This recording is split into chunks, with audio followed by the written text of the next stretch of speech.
I often have these moments where I'll have one bad thing happen in my day, or I'll have one thing not go my way, and I have this tendency to make everything crash and burn. Like the minute one thing doesn't happen the way I think it should, I just start to self-sabotage in every area of my life, because if this one thing didn't hold up, it's only a matter of time before the rest of these things fall down, right? And it's a horrible type of mentality to have, and I'm working on it. But something didn't go my way today, and so I was like, you know what? I'm supposed to be doing Bible study right now, but I don't feel like doing it. So, I just went back to daydreaming, scrolling on social media, and I need to talk about this more, but I have this horrible habit of daydreaming.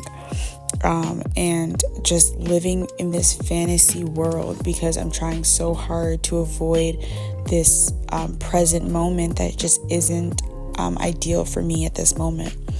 And so after that, I kind of wind it down for a little bit, and then I'm like, you know what, like, I can't ignore God forever. Like, I know He sees me. So I started doing Bible study, and I was reading the book of Habakkuk, and I love that book. I don't know if it's just me, but all the big books of the Bible that everybody always quotes and that everybody always knows, they're good and all, but it's those tiny, like 3-paged books in the Bible that honestly hold the most weight for me, like Zephaniah, Zechariah, Haggai, like all of these little books. They hold so much more weight for me in the little lessons that they teach. And so I was reading Habakkuk, and it was talking, and God was telling the people, why do you plant so much but never see the fruit of your harvest? Why do you sow so much but reap horrible things? Why do you build but not establish? And God said, the reason why you do all of the right things but nothing right happens is because you're so busy building your own house and you're not building mine.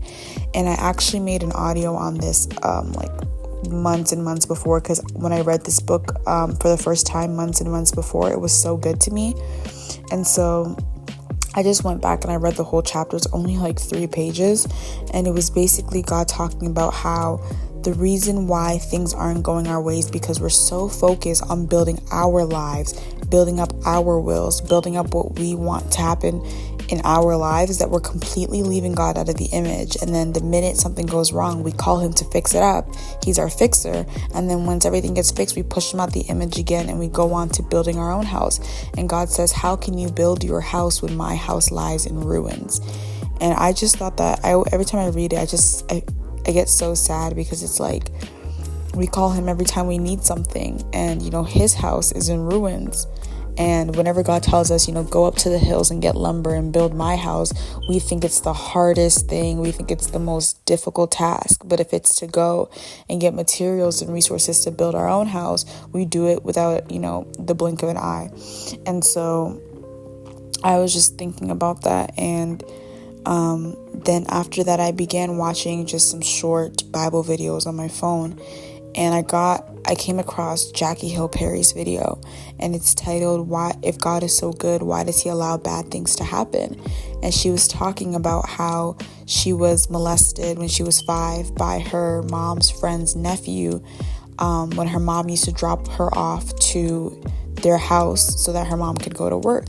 And she said that God knew that perversion of that nephew touching her would change her sexuality. God knew that it would distort the way she sees love. God knew that it would cause pain and suffering when it comes to showing people affection, and yet God let all of that still happen. And so she said, and she started talking about looking to the cross. Every time we think that God has allowed us to suffer, we should look to the cross, because Jesus endured the ultimate suffering. And she said something towards the end of it that I started thinking about. And she said, the only good person that has gone through a bad thing was Jesus. None of us are good people, not even when we were children. None of us are good people going through bad things. The only good person that went through a bad thing was Jesus. And it wasn't a bad thing, but it was something that had to be done. And it was the cup of God's wrath that Jesus had to drink. And so when we look to the cross, we hear Jesus saying, my Lord, why have you forsaken me? Why did you abandon me in this hour? And that's how a lot of our groaning sounds. That's how a lot of our complaints sound. And so I just sat with that for a little bit, and then God started speaking to me, and he asked me, can I explain this to you? And I said, okay. And I actually wrote this down in my journal. But God said, the reason why I'm good, but yet I allow bad things to happen is because I see it all. I turned my back on Jesus so that I can watch you. I turned my back on Jesus so that I could see everything that goes on in your life and have a say in it. And I thought that was so good. God literally turned his whole back on Jesus so that he can fix his gaze on us. And Jesus saw, looking at God's back, turned to him, looked over God's shoulder, looked at our faces and said, we're enough, said we're worthy, said we're worth it. Jesus looked at us while he looked at his Father turn his back to him, and still deemed us to be worthy enough. And so God said, I turned my back from Jesus to turn my eyes to you and to be able to use your suffering for your good and for my glory. And then he just said one word, which was redemption.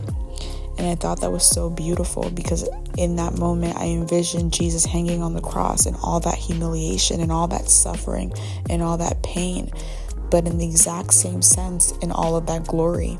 And the one word that I saw written across his chest was redemption. We were redeemed. We were redeemed enough to where God was able to turn his back, pour that cup of wrath that we so rightfully deserve onto his innocent blood. I think of, Moses sacrificing Isaac on the mountain and ready to shed innocent blood just to please God. And so God had to turn away from Jesus to please us. Imagine what we would have to do with all the sin that we create. But yet there's redemption for us. And so yes, God allowed what happened to Jackie Hill Perry to happen. Yes, God allowed us to go through our suffering. Yes, God allowed death. Yes, God saw all of those things. But he saw them, and now he gets to have a say in how our story turns out. Before Jesus, there was no say. What happened. But God sees all of that, and he lets that happen because he's in control of the narrative. And we ought to be so thankful that God is the one in the control of the narrative of our lives. Because I just told you at the beginning that if one bad thing happened in my life, it would be like a domino effect. And so imagine if I was in control of my destiny. Those aren't the hands that deserve to be in control of our destiny, but God's hands are.